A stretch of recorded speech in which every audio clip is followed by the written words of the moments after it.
Okay, so today I wanted to talk about the concept of anger as a vibration that indicates that you're outside of consent. So vibrationally, you can tell if you're inside or outside of consent based on the feelings you feel, and one of them is anger. And traditionally, anger is felt when you're outside of consent, but you're in the position of power. So you're creating your own reality. Other people are giving you their energy. And this is usually indicated by who has more power in the hierarchy. The boss has more power in the hierarchy. Mom has more power in the hierarchy than baby. Men, a lot of times, have more power in the hierarchy than women. And so, who gets to feel anger is usually given to the person who has more power in the hierarchy. This isn't 100% of the case, it's just usually the case. Another way to look at it is whose experience is primary. So when there's two people together, one person's experience will be primary. This is just the way things go. Just like a magnet has two different poles, different ends, that's just the way things go in this dimension.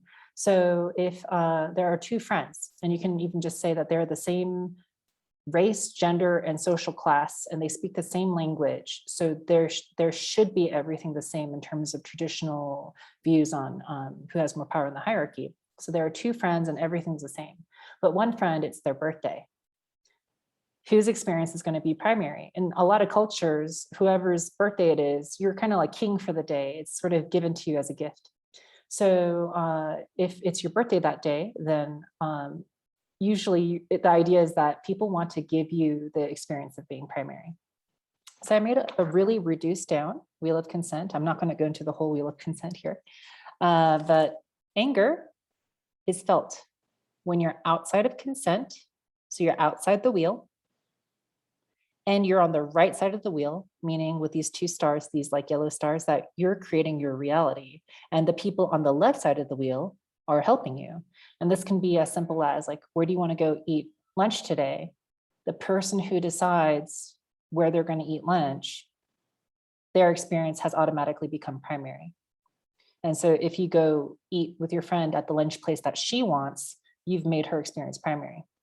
So if you're in the secondary position on the left side of the wheel where you're not creating your own reality, you're creating the reality of the other person, then if you're outside of consent, do you feel anger? Yes, you can feel anger, but it has to be in a permutated state because you're not allowed to outwardly express anger. So if you're in a feminine position, you're going to feel depression.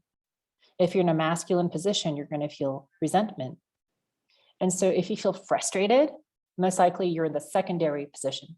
Someone else's experience is primary. So you might feel frustrated with your boss or frustrated with your dad or frustrated with the way society has set things up to be, and you feel like the victim. You're in the secondary position if you feel resentment and or frustrated. You're in the secondary position if you feel depression. You probably feel like a victim. You probably feel like things are out of control, and you probably don't feel empowered to change the situation. You're probably in the position of being blamed for whatever the situation is. Whereas the other person gets to remain in their ego and feel anger and blame the other people or express violence. So violence is usually not considered, in quotation marks, a good thing, but it is tolerated or allowed or even expected of people who have more power in the hierarchy or the primary position in the wheel of consent.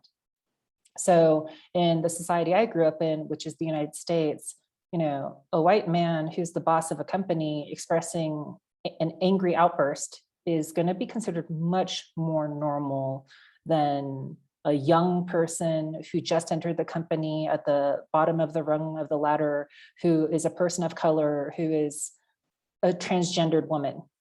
Okay, like that person, probably people will not like it if that person has an angry outburst. So who's allowed to use anger is usually determined by who has more power in the hierarchy and or the primary position in the wheel of consent, meaning you're creating your reality.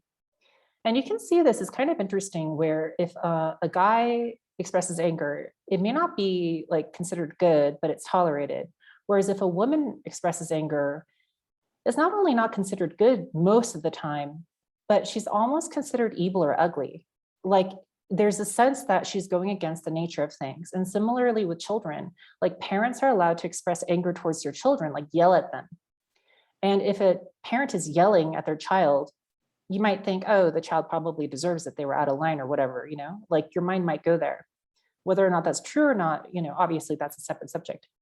But the child yelling at the parent is almost never tolerated, ever, even if the parent deserves it. So, so for some reason, there's this idea that there's hierarchy even within the family, that parents have more power in the hierarchy, and therefore kids are not supposed to step out of line and express anger towards their parents.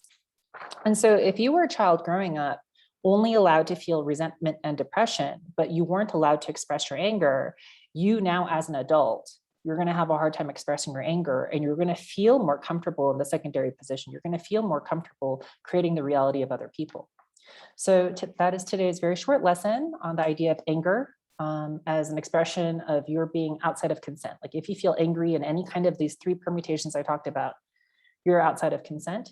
And whether or not you feel comfortable actually expressing your anger probably indicates if you have more power in the hierarchy or if you are in the primary position in the wheel of consent. All right, thanks for listening. See you next time.